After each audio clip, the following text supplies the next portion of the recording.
Pak Yopi bisa dijelaskan mungkin secara sederhana, sebenarnya apa itu fenomena La Nina dan mengapa dampaknya terasa signifikan di wilayah Aceh? Ya, sebagaimana yang kita ketahui ya, bahwa Indonesia ini kan negara pulau-pulau ya, banyak pulau-pulau ya, makanya disebut dengan Kepulauan Indonesia ya. Jadi kita tuh dikelilingi oleh laut ya. Iya.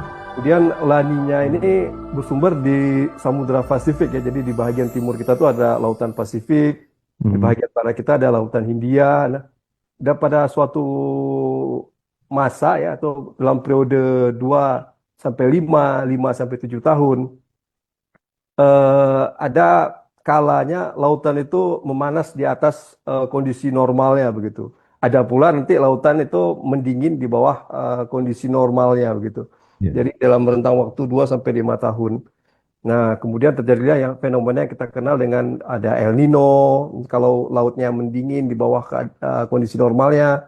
Kemudian ada La Nina juga kalau lautnya memanas di atas kondisi normalnya begitu. Jadi dengan lautan yang memanas, sebagaimana kita ketahui ya, siklus hidrologi itu, jadi penguapannya juga tinggi ya begitu.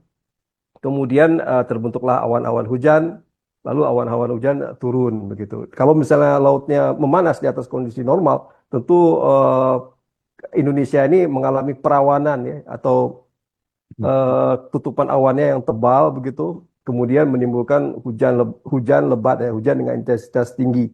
Inilah yang kemudian kita alami sekarang ini. Sebenarnya fenomena La Nina ini dampaknya itu dirasakan di wilayah timur, tapi karena iklimnya sudah berubah, dia terus bergeser ke wilayah barat dan kita di Aceh ini terkena dampaknya begitu. Jadi Iya. kondisi laut yang memanas di sekitar kita, penguapan tinggi, kemudian tingkat tutupan awan atau berawanan itu juga tinggi di Aceh ini seperti yang kita alami sore ini mungkin itu hampir seluruh wilayah Aceh ditutupi oleh awan tebal ya atau awan konvektif atau awan cumulonimbus, kemudian hujan turun dengan intensitas tinggi. Nah, itu yang kemudian dampak dari La Nina ini, timbul hujan di wilayah Indonesia.